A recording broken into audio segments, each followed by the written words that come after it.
¿Qué tal, amigos y amigas que ven, escuchan y siguen el podcast En la Banca con la número 9? El día de hoy tengo un invitado muy especial, entonces voy a estar haciendo como un cambio entre inglés y español para poder platicar con él. Hi, Spiro, how are you? I'm talking in Spanish because I was introducing the show, but I was saying that I'm having this special guest to talk about the Giants, and I'm just going to say to people who you are in Spanish, and then I'm going English and back and forth. Is that okay? You take me for the ride. I'm all yours, like I said tonight. Let's go. Okay. Él es Spiro Kasabian. Me voy a empezar a enredar, perdón.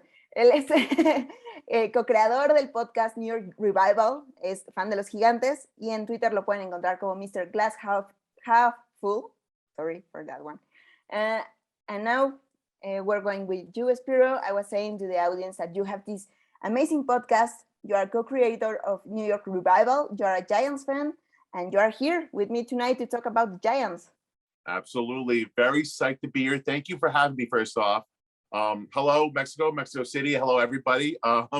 We created a podcast called New York Revival, but we're mostly a Giants-based podcast. That's our bread and butter. That's what we talk about all the time. That's our passion. We started it this year. We've done podcasts in the past, but me, El Jefe, and Eli, we all came together and we want to talk about New York sports. So we created our podcast.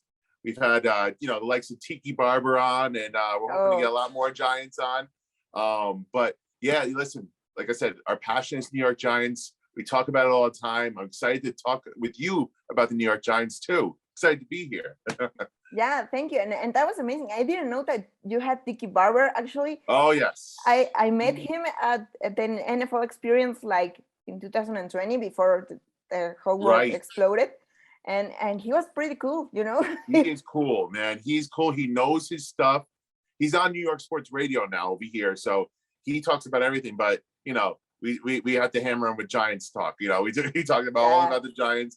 And he's very well spoken. He knows what he's talking about. He loves the Giants, and we tried to make Giants fans love him again because he had a little rough start in 2007. But yeah, I know.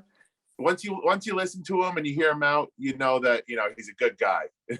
Yeah, actually, when I met him, I was like, well, maybe it's not like the most beloved Giants player, but he was pretty cool, and I mean. He was one of the best running backs in the history of the Giants, and the Giants have been around forever. So you got to give him some respect, and he was trying to get into media, talked a little bit about Eli, but we're all forgotten now. We won our Super Bowls. We don't care anymore. Exactly. I mean, we have 2 Super Bowls with Eli Manning. So exactly. It's all right. Does it matter what anyone else thinks? Nobody. Yeah, the little things like that don't matter anymore. Yeah, exactly. So we have to give him a chance. Yeah, of course. I'm going to like translate a little bit of this to the audience. Estamos diciendo que justo este podcast New York Revival que él tiene con sus compañeros El Jefe y Eli, que bueno, han tenido algunos invitados y hablan sobre todo de los gigantes, de lo que es ser fan de los gigantes como tal, de los deportes en Nueva York, y tuvieron a Tiki Barber, uno de los mejores corredores en la historia, que quizá no ha sido, en la historia de los gigantes, quizá no ha sido el jugador más querido, pero pues finalmente fue parte de la historia de los gigantes, y estamos platicando un poquito de eso, de Tiki Barber y del show. And now, going to what Giants fans can expect from the team this season, and our initial like rush of energy with the draft and our picks and everything. I want to talk with you about that, because I think it was a very interesting draft. I don't know what you think of it. Absolutely. I mean, listen, you'd be hard pressed to find a better first round 2 picks right there, because before this whole draft started in January, if you were to start the draft in January, Thibodeau and Neal would have been 1 and 2. Like those are the two top guys in the draft. The Giants got them at 5 and 7. I mean, that's gold right there. It's gold. Yeah. And the Giants needed a offensive tackle and they needed an edge rusher. I mean, it worked out perfectly. Shane did a great job because when he saw that tackles were going to still be there, he said, let me get the edge guy, let me get Thibodeau, and they got him, and it worked out perfectly. Neil's sitting there at 7, and you run to the microphone and you put that draft in at that point. It was perfect. Couldn't have had a better draft. First round. Second round, you start thinking, hey, they got a wide receiver. Everybody's like, he took this little guy. They took him very early in Wan'Dale Robinson. Everybody starts asking questions, but we don't know what the offense is going to look like. Yeah. Dable and the offensive coordinator, Kafka, they know what they wanted. They went and got this guy, and specifically this guy. Like there's other wide receivers there, so they know what they want to do with him. I'm going to trust them. You know, this is not Joe Judge. This is not Jason Garrett with their plain offense. They have some spice now. We have a good little mix on offense. So I'm going to give them the benefit of the doubt. I'm gonna trust them. They got offensive linemen later on in the draft too that they're going to help. So I overall loved how everything has gone this offseason. They've done everything that I've wanted to, from the GM and Shane to Dable to Kafka to the defensive coordinator to how they did the draft, top to bottom. No complaints here. No complaints whatsoever. I'm a happy man. How about you? What do you think about the draft?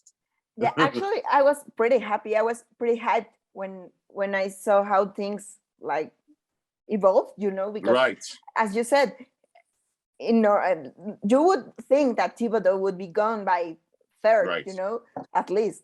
And suddenly you see him at 5th, and you're like, okay. And I also, there was Neil and I forgot the name. The one. There's Cross, Neil, and Ekwonu. Ekwonu. Yes. I was going to pronounce it in the wrong way. Yeah. But you have Thibodeau, and then you have Ekwonu and Neil. So you could end up with any of them. Played it perfectly.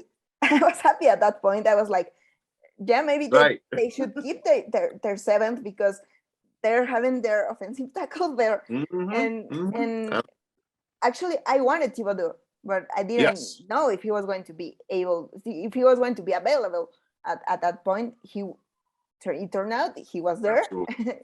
I mean, and took him, and he played it perfectly, because they knew the way it was working out. They knew that there's going to be at least two out of the 3 guys that they like at 7 already. So like, let's take Thibodeau at 5, because we know we're going to have our offensive lineman there at 7. It's smart. Gettleman, his brain would have exploded. He would have been like, I don't know what to do. Let me take a running back. All right. Let's go for it. He would have messed it up. Yeah, exactly. He would have messed it up. But this guy's cool, calm, collected, Shane. He knows what he's doing. He's smart. He's young. And they did a great job. Great job. And now you have you have Andrew Thomas and Neil for hopefully a decade, for 10 years. Ojulari and Thibodeau.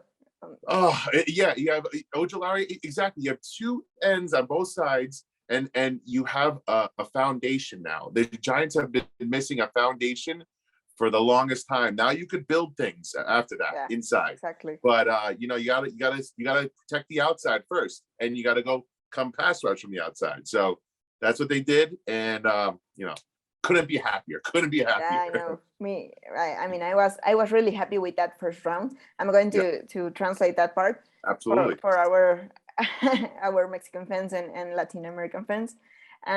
Estábamos hablando de lo que fue el draft para los Gigantes. En este punto, obviamente los dos estamos muy felices de que en el 5º y en el 7º obtuvimos a Thibodeau y a Neil, que pues de alguna manera ni en nuestros sueños más salvajes hubiéramos tenido, porque pues eran prospectos que se iban a ir en el primero, del primero al 3er pick, ¿no? Entonces los tenemos. Estamos bastante contentos con lo que ha hecho Shane, con cómo se ha desenvuelto. Creemos que Gettleman probablemente no lo hubiera hecho de esa manera. Gettleman lo hubiera hecho algo mal en esa ecuación. Entonces, sí, básicamente que el draft nos pareció bastante bien, las decisiones tomadas Si bien se cuestionó bastante lo de un receptor en segunda, pues por algo lo están haciendo, por algo tienen, pues son tipos que se ven bastante seguros, se ven bastante calmados y pues creemos que ahora los Gigantes tienen esta base sólida, ¿no? En la línea ofensiva y también en la línea defensiva con pues estos 4 jugadores que pueden ser la base para el futuro, ¿no? Sin saber cómo va a lucir la ofensiva, pero pues bueno, así pinta bastante bien la situación para el momento, hasta el momento. I'm saying that our situation looks pretty good for the future. Yes. Thinking, like 3 years ahead, I think. Yeah. I'm not saying that this year is the Giants year, because we have to these guys have to have a solid, like base. You gotta build it. Yeah. We gotta build this team from the inside out. And we're doing that from our general manager to the coaching staff and our players. Absolutely. And maybe talking about these players, which one of them, the drafted players from this year, are going to have an immediate impact on the team? Do you think any of them are going to have like immediate impact on the dynamic of the team, or do you think they're going to need like 2 seasons more? Absolutely. Well, no, I personally think I'm of the thought that Thibodeau this guy's been ready to go pro since he's been 15 years old, 13 years old. He was like LeBron James. He knew he was going to be a star. He went to the school he wanted to go to. He knew he was going to the NFL. He's ready to go. He's a star. He came to New York City. I hope he doesn't go crazy like some other players that we've had that got a little too hyped up about themselves. But no, Thibodeau's ready to go. Yeah, he's pass rushing is already good to go. I think he's gonna make most impact year 1. But if you look long term, I think Neil is gonna be the rock that is there. You're not gonna hear anything about him because he's gonna be so quiet and so calm. But that's what you want. You want your tackle to be. You don't want to hear from them. You don't want to hear anything about it. You don't want to see the Nate Solder where he's turned around and holding people and pulling people. You don't want to see your offensive lineman. That means they're doing a good job. No, but I think Thibodeau, he's going to be a star. He's ready for New York City, and he's going to blow up. I think he's going to really, him and Ojulari, we finally have pass rushers on both sides now. It's a beautiful thing. I'm looking forward to it. I think he's going to get around 10 sacks this year. So, that's. I mean, listen, because you have Ojulari, who had 8 last year. Now we have more help. And I think this guy, Thibodeau, you watch him, he comes off the edge like O.C. Umenyiora. He's so fast, so quick around the edge. And I'm looking forward to watching him just pressure. And then, you know what? Everybody else gets the benefit. Leonard Williams, Dexter Lawrence, everybody in the middle. Yeah, because the people are coming around the edge. The quarterback has to step up now. And who's in the middle now? Leonard Williams to clean up. So I think, Thibodeau, I'm looking forward to him, seeing him. Number 5 now? Number 5. Seeing him on the edge. Gano gave him the number 5. That was funny. Yeah. And, I mean, probably it was some money involved. Oh, yeah. But they went to charity, though. It went to charity. It went to charity. It was good. it was like a win-win for everyone. Yes. But I also think that Thibodeau it's the player that it's more likely to have this like breaking year, like he's ready to hunt some heads and to to go after some quarterbacks. And I think that's pretty cool for the team and for this division. That, I mean, you mentioned Ojulari, that had a great season last year, and now he's going to have help, and the whole defensive line are going to have some help. And I think Prescott and Hurts and Wentz should be pretty terrified by that. Look at it this way. I was looking back at the stats today. Ojulari led the team as a rookie in sacks. The next guy closest to him was Leonard Williams at 5 sacks. Nobody, all the edge players combined had 7 sacks total. Everybody, there's like 6 guys. So if you can get one guy to get 8 to 10 sacks on one side, one guy with 8 to 10 sacks on the other side. That's a beautiful thing. It's a beautiful thing. That's amazing. And it helps the secondary because we lost somebody in the secondary. We lost a couple people in the secondary. We'll talk about that later. But it helps though when you have a pass rush now. That helps the speed up the quarterback. You know, it helps defense on the backside too. So I'm looking forward to what the pass rush could do. We haven't had a pass rush in forever. So yeah, since maybe Michael Strahan, maybe. No? Yeah. OC and Michael Strahan. If you want to talk about the real pass rush, that's it. 2000. We're looking 2011 at the earliest. You know. Yeah, exactly. And actually talking about Strahan, he's like he's guiding Thibodeau, and that's been made public right now. That's a great mentor. Yeah, he called him and he was like, yeah, I mean, my mentor is Michael Strahan. That's pretty nice. Yeah. and I think that says a lot about Thibodeau and what's been talking about him and what we can like hope, and we can, I forgot the word, sorry, I'm like mixing. You're hope. Yeah, what we're going for. Yeah, I agree. What we can expect from him, you know. Yes. When you have like this mentor, this legend behind him. Yeah. Like, yeah. I mean, it's I'm pretty really freaking excited. Nice to have Michael Strahan just waiting there to give you all the tips about how to be a professional, how to take in New York City, because New York City could eat some people alive. Yeah. You know, if you don't know how to treat the city, how to live in the city, it could wrap you up. I'm a Mets fan, so all my Mets fans, you know, in the 80s, it was really crazy in New York City. It still is crazy now. You got to learn how to give and take with the city, because it will make you a star, but it also will take you out. It'll kill you. Tear you down. Yes. So yeah, and actually, I have faith though. Yeah, I think players like Eli Manning and maybe Strahan in a way are pretty good examples of what a player in New York City should be. Like if Strahan has this amazing personality, you know, like explosiveness and you know, like sauce and everything. And then you have Eli Manning, so serious, like controlled, and I don't know, but they knew how to handle the New York pressure, you know. And I'm hoping to see more of that on the Giants. I'm not a Mets fan. Yeah, hey. Yankees fan.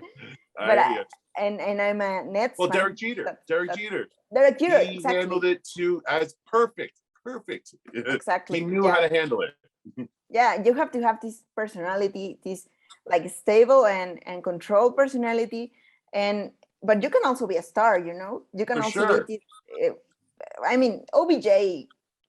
Like, he teetered on the edge there, you know. He was. Yeah, I think he liked it too much. He liked it a little too much. A little too much. He was like good in the beginning. He was there, and then the city kind of got to him.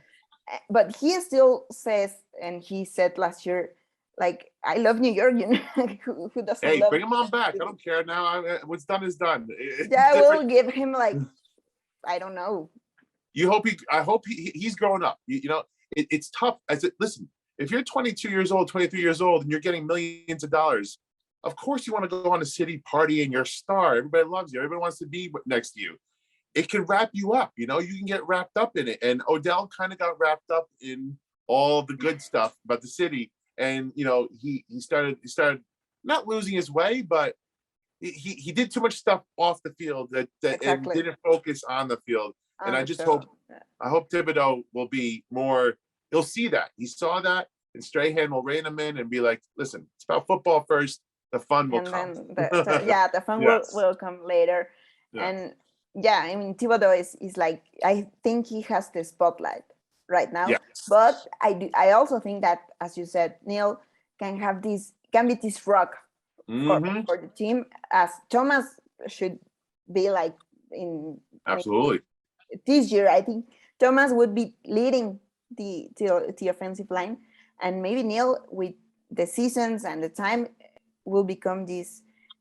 I mean, this rock that the team. Oh, I hope so. so bad, you know?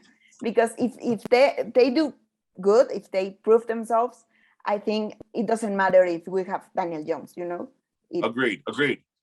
In the end, yeah, if we have like this great offensive line, we can say that the quarterback would, I mean, right.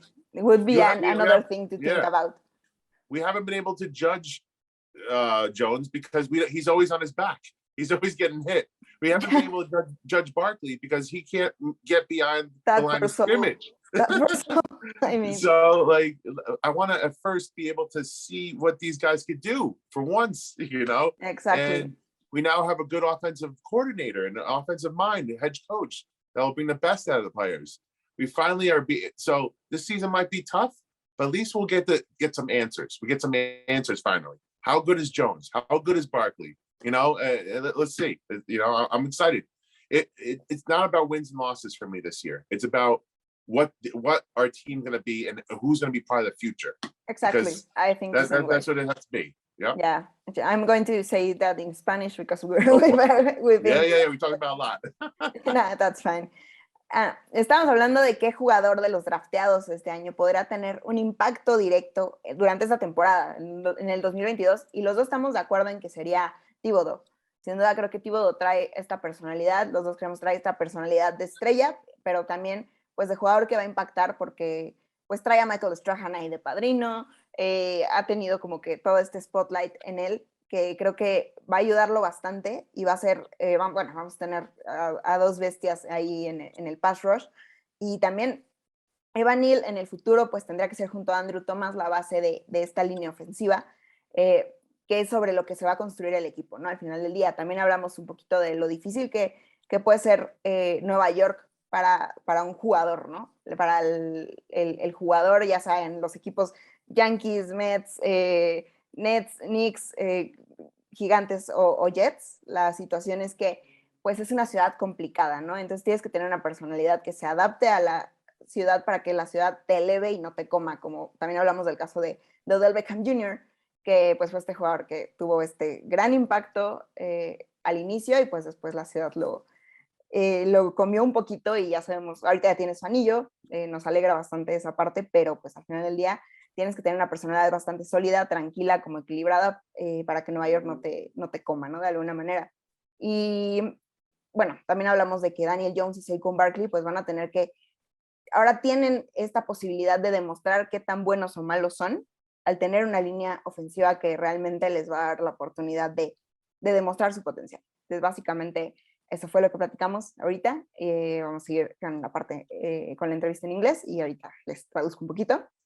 So I was going to ask you, now that we talked a little bit about Daniel Jones, do you think he's going to have a breakout year? Or well, yeah, I mean, listen, it's now or never for this guy. And I've been a fan. I'm one of the few people in New York, I feel like sometimes, that is rooting for this kid to prove people wrong. I want him, because we saw his rookie year. We saw the flashes of brilliance in his rookie year. He wasn't thinking. He wasn't thinking. He was just throwing the ball. He was taking chances. He was, you know. But then Joe Judge comes along, Jason Garrett comes along, and they're like, rein it in. We don't want to ever turn the ball over. No interceptions. You know, be safe.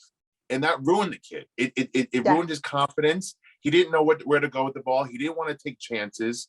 And you can't be a quarterback in the NFL if you can't take chances. There's going to be, it's going to be tight throws. It's going to be risks, but you have to take those risks if you want to be great. What is his great? It's not going to be top 5. He's not going to be a top 5 quarterback. He just, I don't think he's there.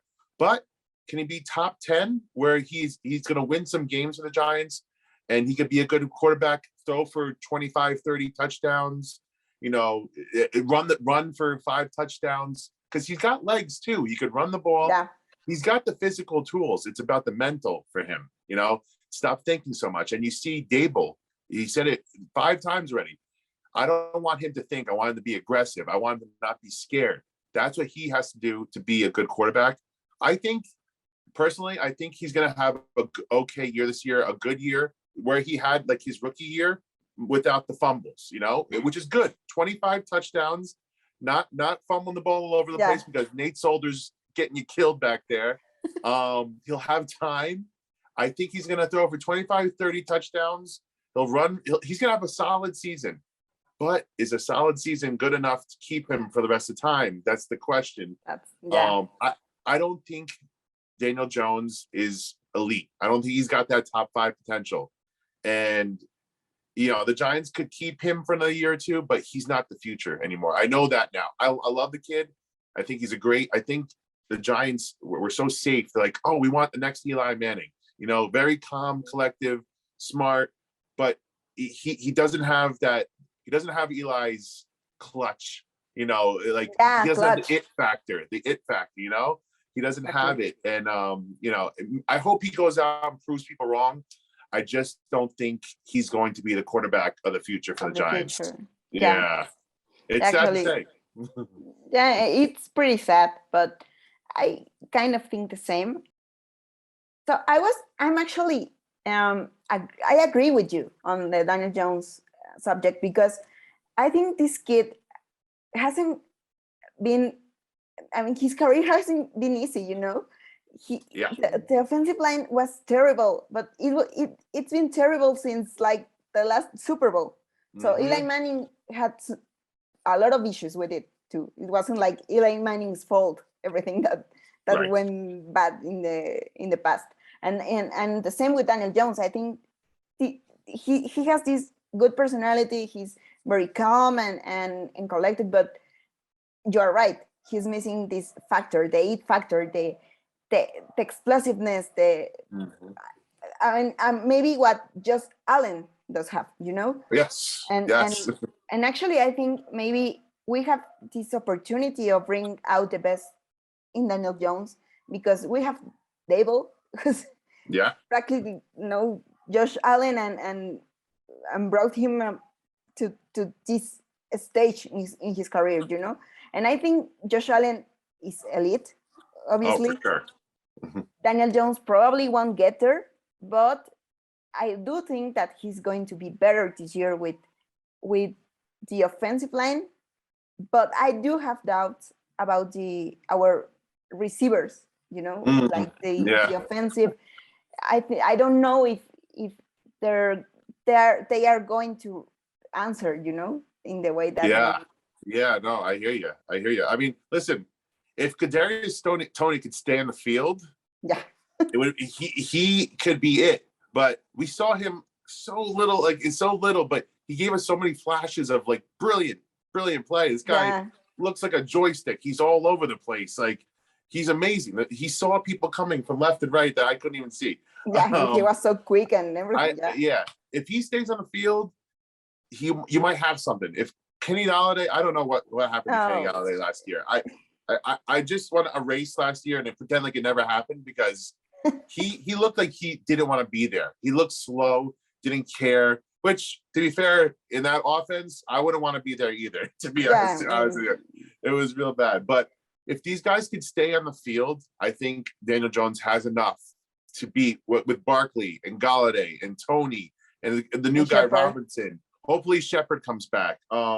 They have some talent out there. If they could all stay on the field and actually, make it happen. But listen, and you got Mike Kafka from Kansas City. Yeah. He was one of the huge reasons why Patrick Mahomes was a very good quarterback. Daniel Jones cannot have a better situation than he has right now. There's no more excuses. It's put up or shut up, and we got to see what he's got now. No more excuses. And I think that's good and bad for us as fans, because we have this opportunity of seeing the best in him and be like, oh, okay, maybe he could be like our quarterback, and that would be cool. Yeah, be nice. But we could actually like get let down, and be like, oh yeah, everybody was telling us the truth, and maybe he was not the best option, Yeah. Well, the way I look at it, it's win-win for the Giants. Say he sucks. Say he's really bad. The team's going to be bad, and we get a top 5 pick, hopefully top 10 pick. And this year is the year for it to get a quarterback in the draft. Yeah. There's 2 very good quarterbacks in the draft. So if he stinks, we get a better draft pick. If he's good, the team's good, and maybe we sign him long term. So in my mind, it's whatever scenario happens, as long as he's not just okay, and if the worst thing in my mind is he's just okay. The Giants win 6 to 7 games, and we don't get the quarterback, and we don't sign Jones, and we're stuck in this quarterback hell that they say, where we don't know what we're doing. That's the worst case. Yeah, actually, I think that's the worst case. Yeah. The best case is that he has this amazing year for his level, being realistic, and we win like 8+ games. Right. Right. And maybe they say, okay, Daniel Jones may be our guy for another 3 years, and they gave him this deal that obviously he wants, and we have a quarterback, and maybe think about a quarterback, a backup quarterback for absolutely.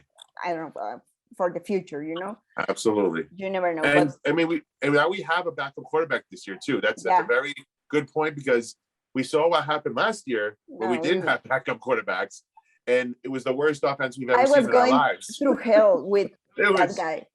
It was so bad. I didn't want to watch that. I was like, please go. It was the worst, one of the worst moments in Giants football history. Worst moments.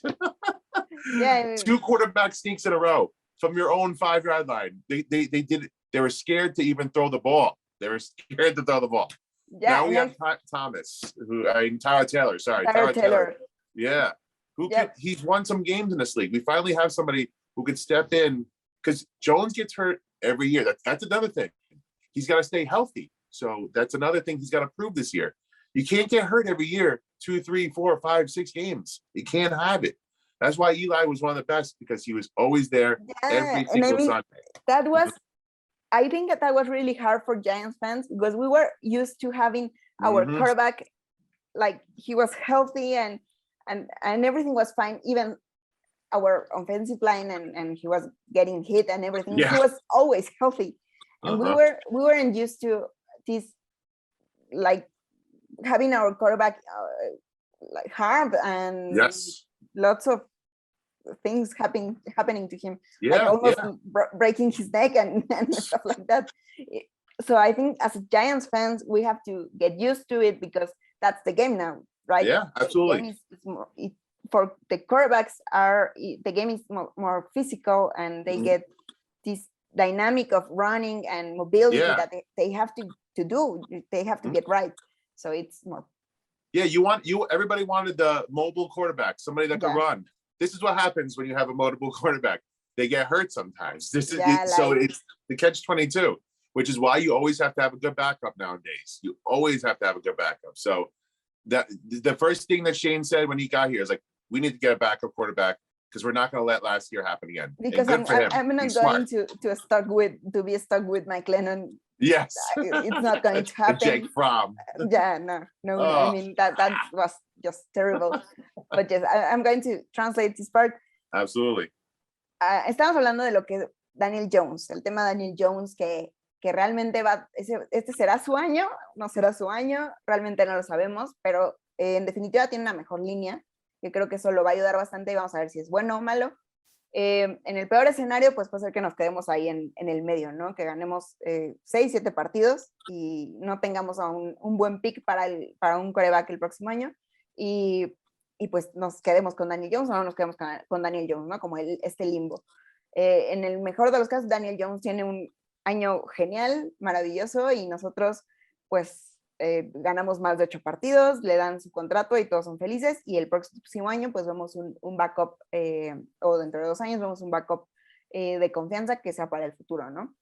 Si bien Daniel Jones no va a ser este top 5 o quizá un top 10, pero un top 5 creo que es complicado, no va a ser élite, pero pues puede representar el futuro para 2 o 3 años, en lo que los gigantes encuentran este camino de estabilidad, ¿no? Entonces, pues bueno, la cosa para Daniel Jones puede ser complicada, pero si se mantiene saludable, si se mantiene estable y si logra como que explotar todo su potencial, pues podría ser bueno para él. Pero además ahora tenemos un buen backup en Tyler Taylor, que pues no es un Mike Lennon y no es un Jake Fromm, no es un Colt McCoy. Entonces, vamos ganando por ese lado.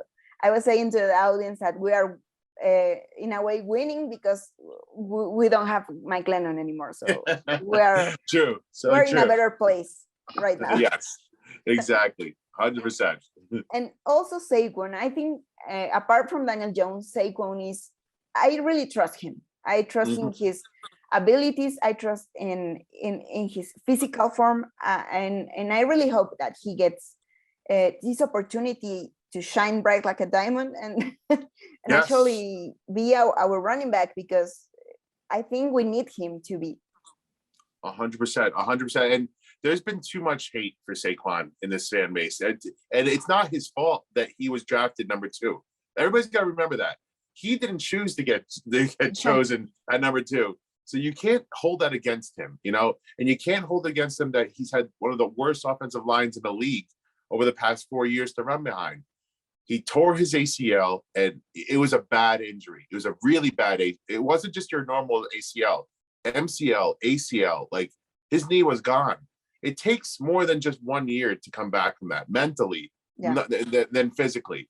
So not only was he running behind one of the worst offensive lines in the league, he didn't trust his knee. He didn't trust his game, and you could see that he was rusty. He didn't look like old Saquon last year. He's now 2 years removed from the injury. Better offense, better offensive line, better offensive coordinator. He was never used properly with Judge and Garrett, and he was with Shermer. You know, that was the guy who drafted him. Shermer drafted Jones. Shermer drafted Barkley. So it's now you have now you have great offensive minds, a good offensive line, and we could see this true talent this year. And that's what I'm hoping because I've said it before. I think that Saquon Barkley, when healthy, is top 3, and in my opinion, one of the best running backs in the league. So I really hope that he shuts everybody up this year and he goes out and he proves it. He's going to catch the ball. He's going to run the ball. He's going to use him properly this year. Hopefully, that's what I'm looking for.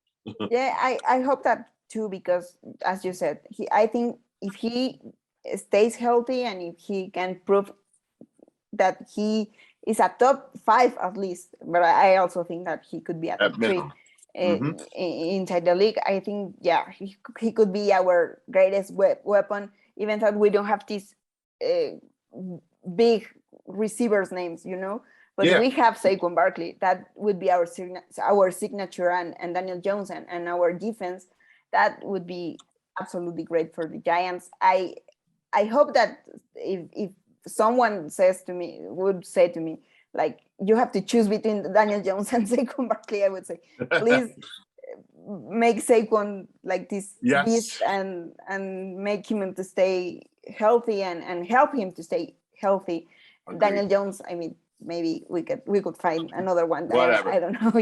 Whatever. But I hope that Saquon. Well, we said it. You know, I think Daniel Jones' ceiling is top 10. Saquon Barkley's ceiling is best running back in the league and one of the best players in the league. So, like, that's his potential. And you see it they're coming out with the OTA practices. He's catching the ball. They're spreading the offense out. Saquon needs space. He needs to get out on the edges. He needs to be out in the passing game. Judge and freaking Garrett, they tried to run him up the middle all the time. That's not where he's good. That's not where he's gonna be. Old school offense. Like, God, it was just a waste of his talent. And I'm so excited to see him in a good offense where they put him in position to succeed. Finally.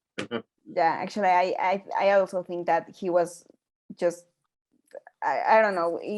Garrett was terrible. Garrett was one of the worst things that could happen to the Giants, and we saw it on Saquon, like development as a player, because he didn't use him. You know, he was like, I have Saquon Barkley, but I'm going to go short and then go short again, and then run him up the middle. Run him up the middle. It's not working, buddy. It's not working. Terrible. The Spanish part goes now. Estamos hablando ahora de Saquon Barkley, que tiene este potencial para ser el mejor jugador de la liga, un corredor top 3, ¿no? Entonces realmente queremos los dos que Saquon se quede saludable, incluso más que Daniel Jones, ¿no? Que Saquon sea este estandarte de la ofensiva, como yo lo he mencionado en las últimas 3 temporadas, que tenga esa seguridad, ¿no? Y que al final, si no tienes a grandes receptores, si Kenny Golladay no te funciona, si Tony se lastima, lo que sea, sabes que tienes un Saquon Barkley ahí que va a ser confiable, ¿no? Entonces lo que esperamos que Saquon pueda tener su regreso. I would love him to be the comeback player or something like that. I don't know. It would be... It's possible. It's possible. It's gonna happen. Let's speak it into existence. Let's speak it into existence. Like the comeback of the year or something. Yes. I know that he's not like coming exactly back from the injury that he had 2 seasons ago. I think. Yeah.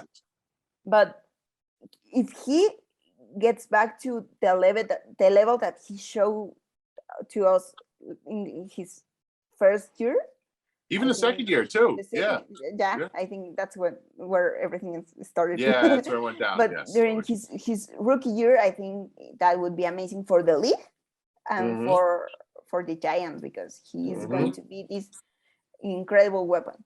Just stay on the field and stay healthy. Like I wanted for all like the Tony, Jones, Saquon, Golladay, just please just stay out there, please. Just for 2 games. Do what you gotta do. Eat right. 2 games right. on the road, please. Yeah, exactly.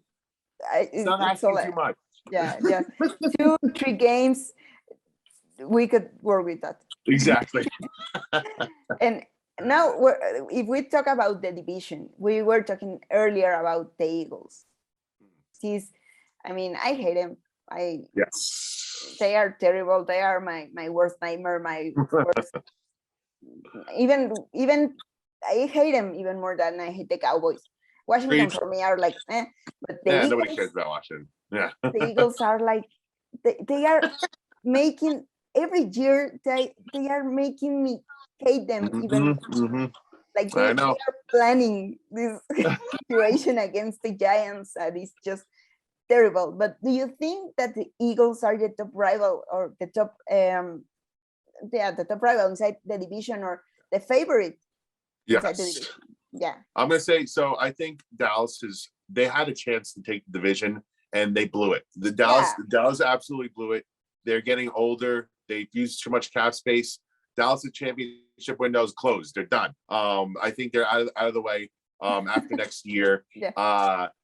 That I don't think Dak is that good of a quarterback. So I think the Eagles had the most talent top to bottom. And it pains me to say that. My wife and my whole family are Eagles fans, so I have to hear from them all the time about how they're kick our butt all the time. I went to school in Pennsylvania, so I've heard it all my life. That's why, for me, number one rival, not even close, Eagles, 100%. They are the team to beat, though, and they are a young team, and they're building their team the right way. I hate to say that. So they are going to be our number one rival for the next couple of years, too. They're going to be there. I don't think they have the quarterback, though. I don't think that their quarterback, Jalen Hurts, is the answer for them. So I'm not too worried about them. We saw them last year when he played the game. He lost the game for them. Like he was terrible, just terrible quarterback. I don't think he's the answer. They don't scare me as much as they used to because they don't have the quarterback. But overall, their team very tough, and they took one of our boys from us, James Bradbury. Yeah, that was like heartbreaking for me. I know. I was so mad yesterday. He's out. Yeah. I was so mad when I received the tweet. I was like, I couldn't deal with it. Listen, do I blame him? He gets to stay in the Northeast. He gets to just go right down to Philly. The Eagles have a good team. It's only a 1-year deal, so he's out of there after next year. So I'm not going to cry too much about it. But man, he could have gone anywhere else. He chose the Eagles. So you're done, James. You're done. You made the wrong choice. Yes, exactly. I was like, you are the target now. Yeah. I hope Tony just torches you all game long. Yeah, and I like Bradbury as a Of person, course, but of I course. think he just made the worst decision because he actually showed some respect towards the Giants, Yes. towards the organization. And then, well, I know. he didn't got the contract that he wanted, and the Giants couldn't give him that money and everything. We have everything but money right now. Yeah, I know. We couldn't give Well, him that, but the Eagles, thanks, man. Gettleman. Yes, thanks, Dave Gettleman, for that. Like, Dave Gettleman, first he gave him that contract, and then he gave us no space to keep him this year. So it's all Dave Gettleman's fault. I don't blame James Bradbury for being mean. He's mad. He's mad that he got cut so late. The Giants tried to trade him, but nobody wanted to take the contract. So there's nothing you could do. They tried to trade him. They tried to trade him through the draft. Nobody was taking him, and you didn't want to give him up for pennies. And then they ended up having to cut him at the end. But it's not the Giants' this current Giants' fault. It's not Shane's fault. It's not Dable's fault. And if he wants to go to Eagles to come get back at us, you know what? That's it. You're an enemy now. You're an enemy now. We don't like you anymore, James Barry. But I respect you. I like you as a person, but you're an enemy. But you are the enemy, and exactly. you are on my radar right exactly. now. Exactly. But besides the whole Bradbury thing, I also think that the Eagles have made good choices. They have in the past year and during this year. This free agency, I think they made some good movements in the draft. I mean, they also had AJ Brown too. AJ Brown is scary. AJ Brown situation. I was like pretty calm. I was happy with the Giants pick and everything. I was like, And then they steal the spotlight. And then they make this, and I was so mad at the Titans. I was like, really? Are you doing this? Why would you trade AJ Brown to the Eagles? Third round pick. Yeah, I mean, why would you do that? The Titans are just they just want to blow things up in the draft. I mean, they always pick the worst player or the player that has more injuries, and they make things like this. I mean, poor Titans fans.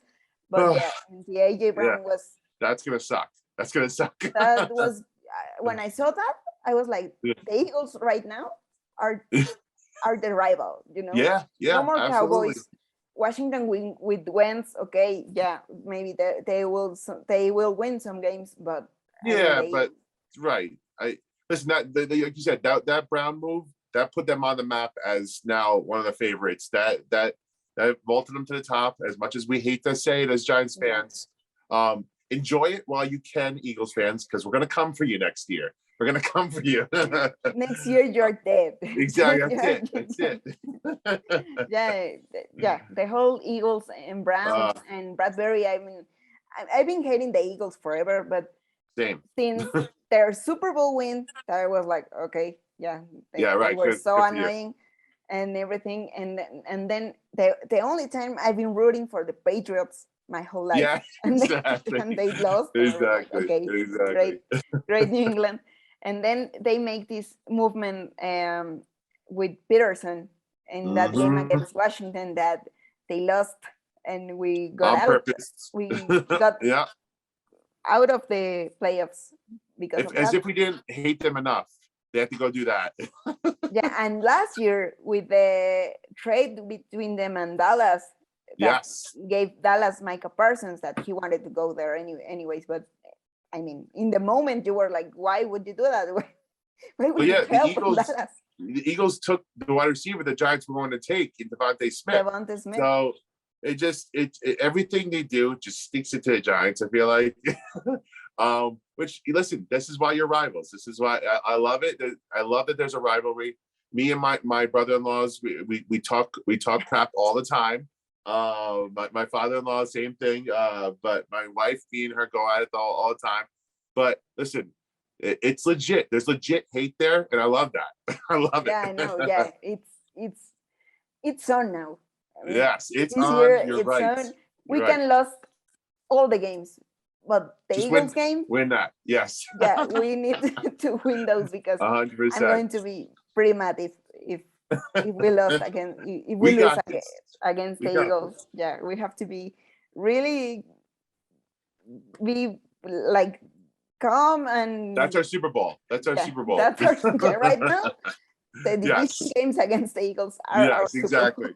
Bowls. Yeah, because they are just unbearable. But moving on from the Eagles, I'm going to translate this in Spanish. Estábamos hablando de cuánto odiamos a Filadelfia, a los Eagles, con este movimiento que hicieron llevándose a Bradbury, que pues obviamente como jugador pues no tiene la culpa, pero eligió el peor destino al que puede elegir saliendo de Nueva York, de Giants. Probablemente pues Bradbury no sabemos si se queda ahí el otro año, el deal es por un año, pero pues ahora se ha convertido en el enemigo, es lo que estábamos hablando, y también pues bueno, sí creemos que Filadelfia es el rival a vencer dentro de la división, porque pues sí, Dallas va para abajo, Washington, they Commanders. are Commanders, anything, I don't Whatever. know how, yeah, whatever. Lo que sea con Washington, con los Commanders, ahora como me gusta decir los Commanders, y pues ellos dos, puedes decir, no van a competir quizá tanto, ¿no? Ya están perdiendo su oportunidad. Pero Eagles, con el movimiento de A.J. Brown, que nos arruinó el draft a algunos fans de los Gigantes, A.J. Brown y los Titanes haciendo este movimiento tan inesperado a los Eagles, lo de Bradbury, varias situaciones con los Eagles que, bueno, empecé a recordar mi historia de odio con los Eagles. Creo que es terrible, pero es la verdad. Los Eagles son el rival a vencer y para nosotros pues tenemos que ganar esos 2 partidos divisionales en la temporada porque pues tenemos que ganarle a los Eagles y creemos que en este momento esa es nuestra aspiración, ¿no? Ganarle a los Eagles y ganar los divisionales. So I was saying to the audience that we feel that we need to win these games. And also we need to win, I think we need to win at least one game against Washington and one game against Dallas. And maybe we take advantage of Titans in the first week. Maybe they are not going to be in the best shape. I like that. I like it. Yeah, I like that one. And after that, we have, I don't remember. I think we have Dallas on Monday night. Yeah. Week 3. I think they play a lot of their division games later on. But at the end. Yes. It's going to be tough. But we close with Washington and Philadelphia. I think. Yeah. They don't play Philly until second half. But the sad part is, I wish this wasn't a rebuilding year because the schedule is actually very easy. Very light. Pretty easy. Yeah. So it's going to be interesting. We have the Lions. We have the Bears. We have Jacksonville and the divisional. There's a bunch of bad teams in there. Texans. But the Texans are the ones. Yeah, Texans and Vikings, and we also have some tough ones with Packers and. Right. But the Packers game is going to be in London. You never know with the London trip, you know. So and the Giants I'm hoping you catch them off guard. Maybe. I think the toughest one would be against the Packers and the divisional, maybe the Vikings, but it depends because the Vikings are a bipolar team that you don't know what they're going to do. And also the Ravens, the game against the Ravens. It's very tough. I could say maybe we will lose those. Right. But I mean the divisional ones and the Lions game, the Texans games, the Jacksonville games, they have to. There's some wins out there. Yeah, they have to compete at least. Yeah. And if we, as you said, if we right now we have like this solid team and this solid, like base of the team, foundation of the team. Maybe we will be speaking about winning the division. It's very interesting because again, like you said, the schedule's there. So last year, I don't think we were a 4-win team. I think we were better than that. But the coaching was bad. And when Daniel Jones got injured, it all half team got injured. Exactly, everybody got injured. So a little bit of injury luck, better coaching, easy schedule. You know, you could see them winning 6, 7, 8, 9 things. If things go well, if they stay healthy, maybe they get 9 wins. You know, maybe they shock some people. Maybe, but they could get 5 wins if they get injuries. You know, it could be anywhere between. For me, I've been saying this all along. I've been saying 7 to 8 wins is where I see them going to end up. You know, I think that when it's all settled, that they're going to beat some teams that they shouldn't, and they're going to lose to some teams that they shouldn't. So I think when it all said and done, 7 wins is where I think they're going to be. If they're healthy, though, let's say 9. Who knows? Who knows, man? It's right there for you, you know? So yeah. I'm excited. I think exactly the same. I was saying maybe 7 to 8 games if we're being realistic and optimistic at the same time. Right. But yeah, maybe we get some luck and things work out well. I'm glass half full. So I want maybe 8, 9 wins, you know? Last year I said 10 wins. I was a little drunk, I think. But this year I think 7, 8 wins. Last year I said that we were going to win the division. I know. Well, we were all Joe Judge, he tricked us. He tricked us. Yeah, he played with our minds. He did. But I think we got the actual coach this time. I think we got the right guys. I'm looking forward to even if we win 5, 6 games, as long as we're having fun, the offense is scoring, you know, that's all I want. I want to see progress. I don't want to see disgusting football, which you've seen the past few years. Yeah, if we watch or we are aware of some progress, I think we are winning and we're going in the right direction. So I'm going to finish this translation and then we'll go with the last part of it. Estamos hablando de cuál sería como el récord de los gigantes o nuestra expectativa de los gigantes y probablemente estamos de acuerdo en que siendo realistas y optimistas, pues 7, 8 partidos ganados porque el calendario se ve bastante sencillo, ¿no? Si tuviéramos un equipo bien sembrado, un equipo con una base sólida, probablemente pues estaremos pegándole a ganar la división, ¿no? Viendo el calendario que tenemos, porque es uno de los más sencillos. Están los Leones por ahí, están los Vikingos, está Jaguares, los divisionales, está algunos complicados ahí contra Green Bay, contra Vikingos, Vikingos podría ser fácil o difícil, depende, contra Baltimore, entonces hay unos partidos medio complicados, Chicago también está ahí, pero pues sí, siendo realistas con lo que tenemos ahorita, podríamos estar hablando de 7 partidos ganados, más de 6 creo que ya sería ganancia, y pues que se mantengan saludables los muchachos, porque si se mantienen saludables, pues todos avanzamos a la misma dirección y somos felices y ahora tendremos como que este avance, ¿no? Al ver nada más avance y como una buena dirección para el futuro, creo que sería algo bueno para los fans y para el equipo. I was saying that if we have this solid foundation and we're going with some games and with some good football, we're winning there and we're going in the right direction, right? Right direction. I agree 100%. Yeah, so we agree. I think we're gonna do it. I feel good about these guys, and I felt good about Judge, but this is different. I don't feel like I'm being tricked this time. I think it's real. Yeah, me too. Actually I'm willing to be patient and be like, okay, we're going to need some work here, but now we're going there, you know. That's the key. Everybody, the whole fan base and everybody, we were all at each other's necks with Dave Gettleman, but now we all are on the same page. We're like, everybody's coming together, like Shane and Dable and Kafka, they all came together.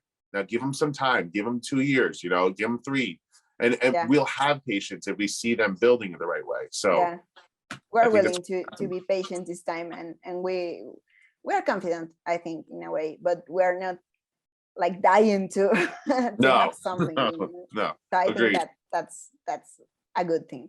So thank you so much for being here in my podcast, in my show.